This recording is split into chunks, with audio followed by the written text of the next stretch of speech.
Shalom friends, and welcome to Learning the Hebrew Alef-Bet. We are now in tutorial number 16, and this is actually going to be our last tutorial concerning the letters of the Hebrew Alef-Bet. So our last two letters here are, first one is the Samech, and it is similar to what we saw earlier with the Sin. It also has the S pronunciation, and you're going to see it used quite commonly as that, but you'll also see the Sin and the Sin being used as well. So the final letter that we're looking at here is the final Fe. So this will be used. We already saw the initial or medial Fe. Whenever it appears at the end of a letter or at the end of a word, it will have a F pronunciation.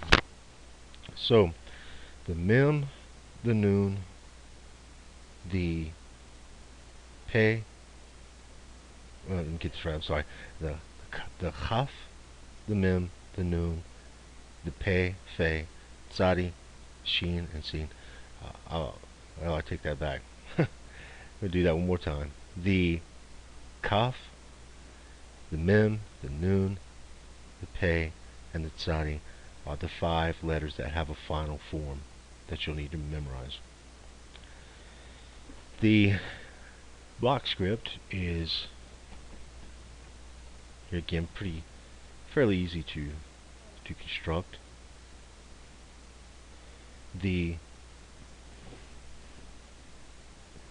Like we saw with the when we did the Pe and the Fe, you're basically going to start out with using the same way, but just let me do that again, that was pretty bad. You're going to just come straight down, where we did on the Pe and the Fe earlier. We were writing it this way, so in the final form you'll start out the same, but you'll just come straight down, and it won't have a dagesh. Samech, you might see this a couple different ways. Here we're seeing it kind of almost like a V towards the bottom there, but I'll show you other ways as well. For the Fe, you might see the final Fe, you might see something like this.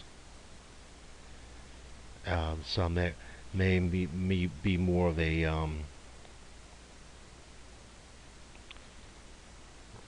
it wouldn't be like this, more of a rounder,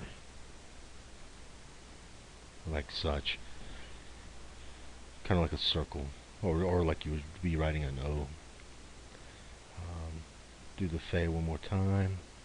Remember this, the end of that needs to come beneath the page break as well, and then Samech, and need to kind of close that because you don't want people to confuse it for a tet. The handwriting script version is not well, it's a little bit different for the Fe, but we've already learned something that'll kind of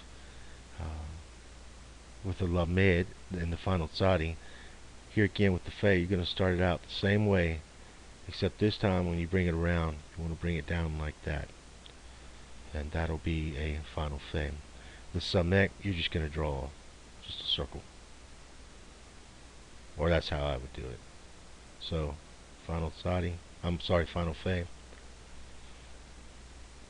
Samech, final Fe, and then Samech. If we practice this with our nouns, or our vowels, our vowel marks. For Sa, we would have Samech, the patah down below. For Si, we have Samech, and we put a little, I'm not sure what I meant by that there, the two E's. Let me make sure I didn't insinuate something else. Well, one way you could do that would be, with the yud. That would get the C, the hard E. With the se, would just be a hidik beneath there. Se would be your segol, and then so would be your kibbutz.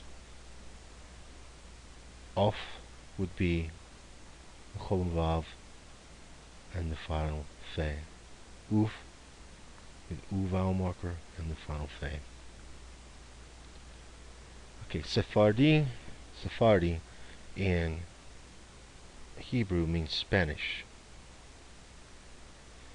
And if you've ever heard of the Sephardi Jews, that refers to the Jews that went up through the Spain region. So this will begin with Sameh.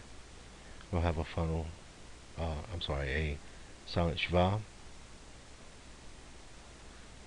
Fe, Pata, Resh, silent Shva, Dalet, Yud, and then we'll end that. Hedik, and then we'll end that with the Yud.